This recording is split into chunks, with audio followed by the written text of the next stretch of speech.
Hello, alors du coup, première question, comment ça va? Bah, pas si mal, ma foi. Enfin, on a fait de la route, donc il y a la fatigue qui va avec, mais on est content d'être là. Donc, ouais, non, ça va plutôt bien pour l'instant. Super. Alors du coup, en 2023, vous avez sorti The Orb. Ouais.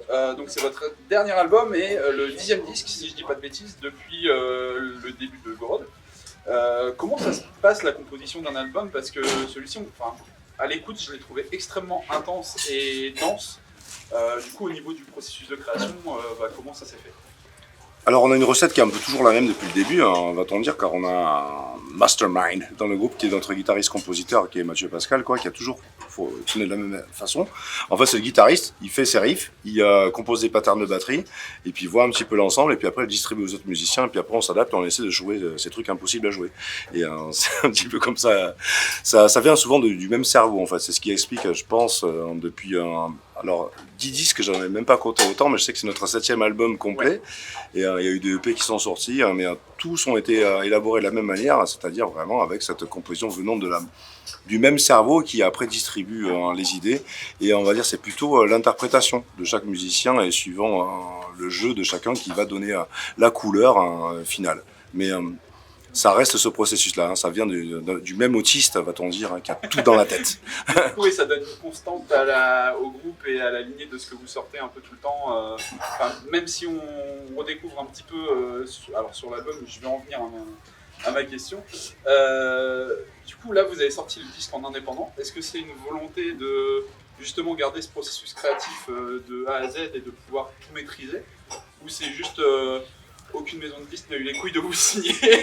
Alors le coup de passer en autoprod, ça fait souvent dire oui, là c'est bon, vous voulez gérer la chose nous-mêmes, alors qu'en fait c'est que personne n'a voulu de toi. Et après tu justifies cette façon-là, enfin il y a un petit peu ce double côté-là. Mais c'est vrai que ça s'est présenté assez vite pour le groupe, déjà dès le départ.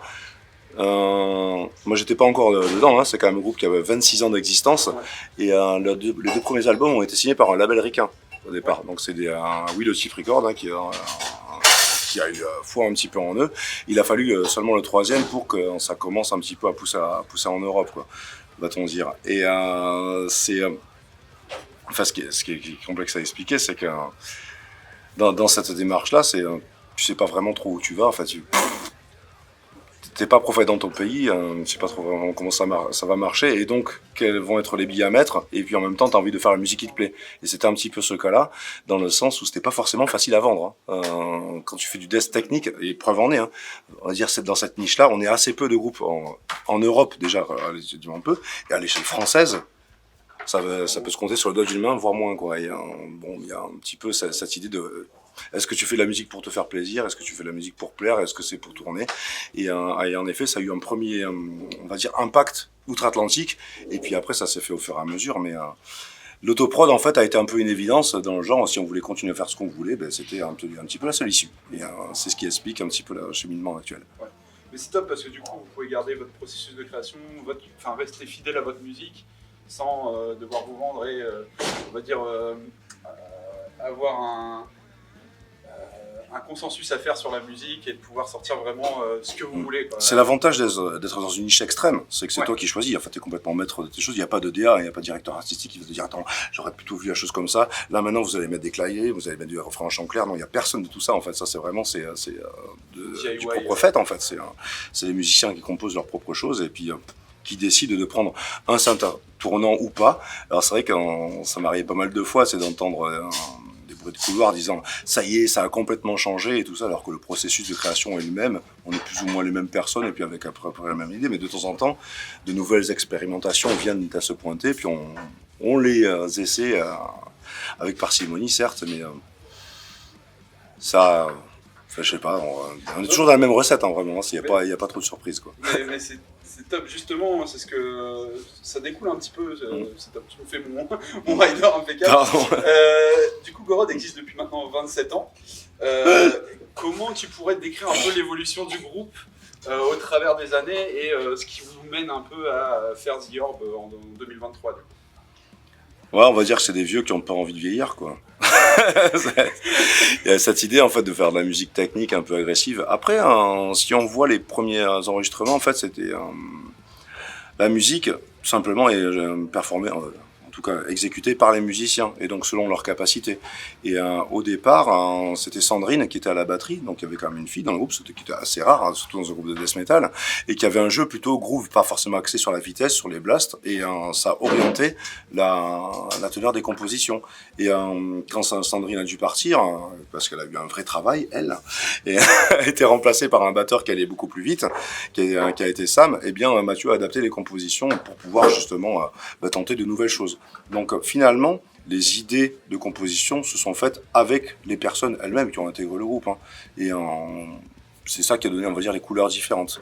Mais globalement... L'évolution du line-up fait que... ouais, c'est les personnes en fait. Finalement, c'est beaucoup plus les personnes qui vont changer la couleur de la musique que vraiment l'idée de faire quelque chose de nouveau. Et c'est vrai que pour le dernier album, on s'était déjà posé la question de « Allez, vas-y, on va faire des trucs plus accessibles, plus électro, plus machin, plus vendable, plus... » On a essayé, ça n'a pas marché, en fait, on a fait toujours la même chose, quoi. Finalement. Vraiment, une dinguerie. Il y a 2-3 pépites sur l'album. Bon, alors je vais pas trop donner mon avis parce que la prochaine question, en fait, c'est pas vraiment une question, c'est plus un choix qu'il faut faire. On fait une playlist du Furious et on a envie de mettre les titres qui tiennent le plus à cœur de chaque artiste. Donc, du coup, si tu as 3 titres de Gorod pour quelqu'un qui n'a jamais écouté Gorod et que tu veux lui faire découvrir, ce serait lesquels? Waouh! Et c'est costaud parce qu'il y en a plus de 70 ou 80 trucs dans le genre. Et puis c'est clairement choisi ton enfant préféré. Après voilà, moi je suis rentré officiellement qu'à partir du 4e album. Donc pour les 3 premiers albums c'était des potes à moi. Hein, et moi j'étais très très fan de l'album Leading Vision. Ça c'est le 2e album et qui pour ma part, s'il y en a un à découvrir, c'est celui-là par lequel commencer. Et c'est qu'à partir du moment où on a sorti Aetra que j'avais l'impression qu'on a fait enfin un album qui était digne de Leading Vision, qui était pour moi vraiment un chef-d'œuvre.